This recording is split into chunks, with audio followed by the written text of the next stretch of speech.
ProAgro siempre estamos siguiendo cómo avanza la campaña agrícola de cada rubro de los principales en nuestro país, fundamentalmente entre ellos la soja. Y hoy queremos saber cómo están en el Chaco, cómo está la campaña 2023 de soja en el Chaco, qué resultados se tuvieron. Por eso estamos en contacto ahora con el gerente general de la Fundación Ideagro, el señor Norbert Dueck. Me va a corregir la pronunciación si es necesario, señor Norbert. Muy buen día, ¿cómo está?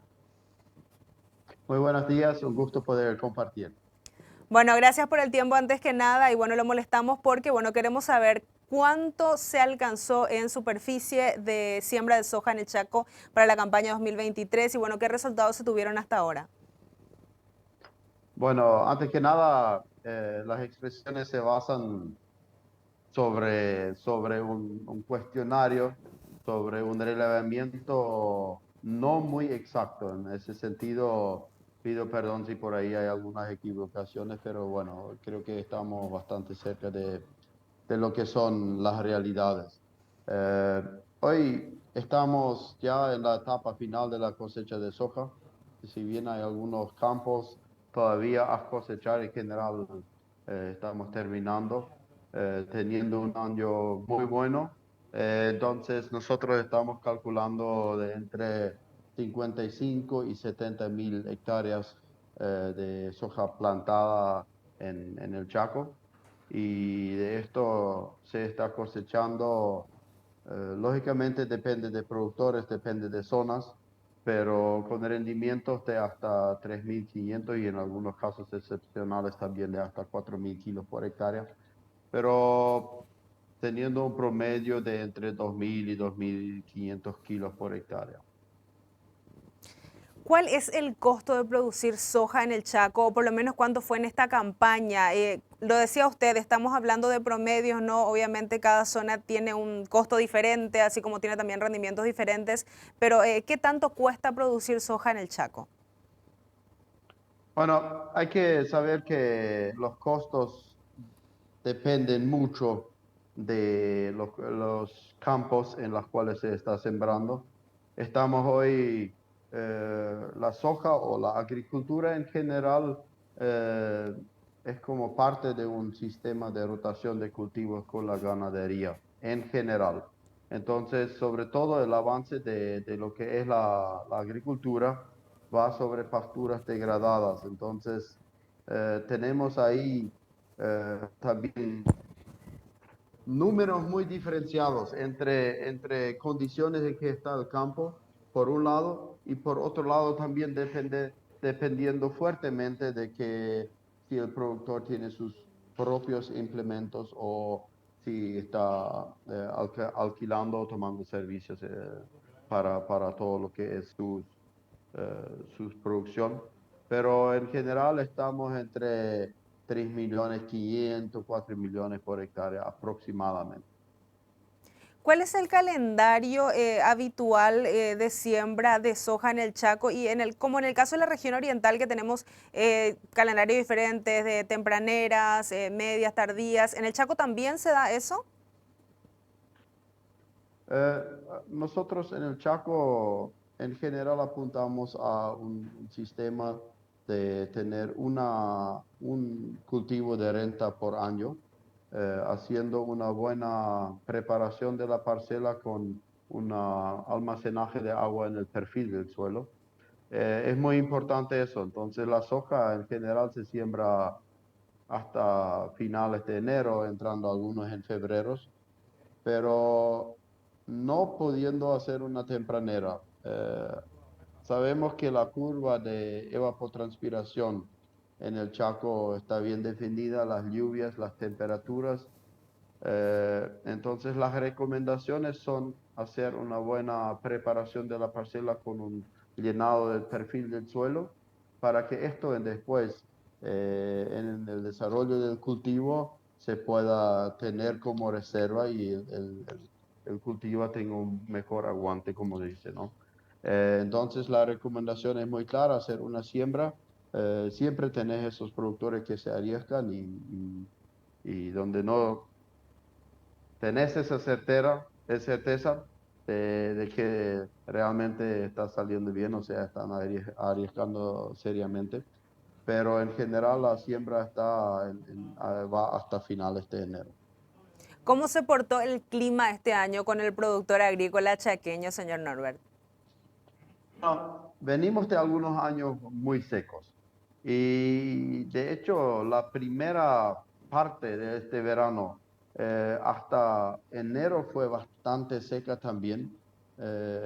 Hay muchos productores que no pudieron realmente llenar el perfil del suelo. Entonces, después del final de enero empezaron las lluvias y llovió mucho. Entonces tenemos los buenos resultados son debido a que sobre todo llovió bien después de enero. Y bueno, también tenemos estos casos donde hasta hoy las máquinas no pueden entrar bien porque no hay piso. Pero en general, eh, a partir de enero tuvimos muy buenas lluvias, incluso con algunas inundaciones. ¿Qué tanto creció o varió? Porque puede ser también que haya ido hacia abajo, vamos a decirle, la apuesta del productor chaqueño por producción de soja, puntualmente por este rubro en los últimos años. Usted me dirá si tomamos como referencia un lustro, una década, ¿qué tanto se está trabajando soja en el Chaco ahora comparado con años anteriores? Bueno, como ya mencioné, venimos de 3 años secos. Entonces, a pesar de tener años climáticamente difíciles, venimos con un crecimiento constante, pero mínimo en los últimos años. Estábamos hablando de hace 3 años de aproximadamente 50.000 hectáreas. Entonces, a pesar de las secas fuertes, tuvimos un crecimiento pequeño y bueno, estimamos que este año bueno va a ayudar mucho para que tengamos un crecimiento exponencial. No solamente en lo que es soja, sino también en algodón, que es otro cultivo interesante con características agronómicas muy interesantes para nuestro ambiente. Entonces, los dos cultivos siempre en lo que es rotación con maíz y sorgo para tener una buena rotación de los cultivos, pero sí estamos esperando un crecimiento exponencial en los próximos años. Desde la total ignorancia, ¿la rotación entre soja y algodón también se da en una sola parcela? Bueno, tanto soja como algodón son cultivos que no generan ni una cobertura. Entonces la idea es rotar esto con cultivos que generan una cobertura que no tengan hojas anchas, o sea, puede ser soja, disculpa, maíz, sorgo o incluso con algunas pasturas como la braquiaria, por ejemplo.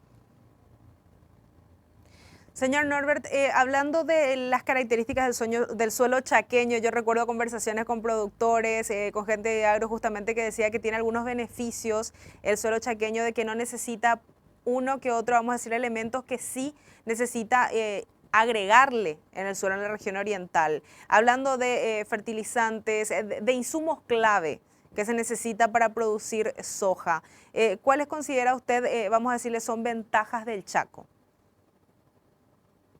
Yo creo que tenemos suelos muy buenos en el Chaco, son muy fértiles, pero hay que saber también que cuando con un cultivo se cosecha 4.000 kilos o en algunos casos donde se hace reservas forrajeras y se cosecha hasta 10.000 kilos de materia seca, son extracciones que se hace de un suelo y que tiene uno que devolverlo al suelo en un sistema sostenible.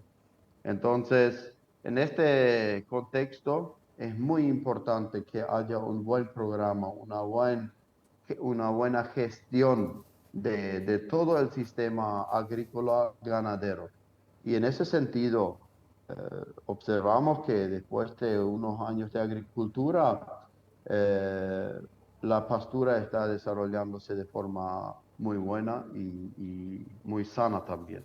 Pero es un sistema en el cual tenemos que cuidar y en el cual también tenemos que estar preocupados de trabajar de forma correcta, no solamente extrayendo, sino también devolviendo al suelo para mantener una fertilidad y sanidad del suelo. Entonces, en ese sentido, si bien tenemos suelos fértiles, es súper importante mantener buenos conceptos y buenos sistemas de producción. Es esencial esto. Después tenemos, como tenemos un clima seco en general, y si se trabaja bien con acumulación de agua en el perfil, buen manejo del cultivo, tenemos lógicamente algunas ventajas sobre todo lo que son enfermedades en los cultivos. Pero siempre también depende, y eso es lo primordial, que hagamos bien nuestras cosas, que hagamos lo que sabemos y que de esa forma también podamos apoyar y garantizar un sistema de producción sostenible.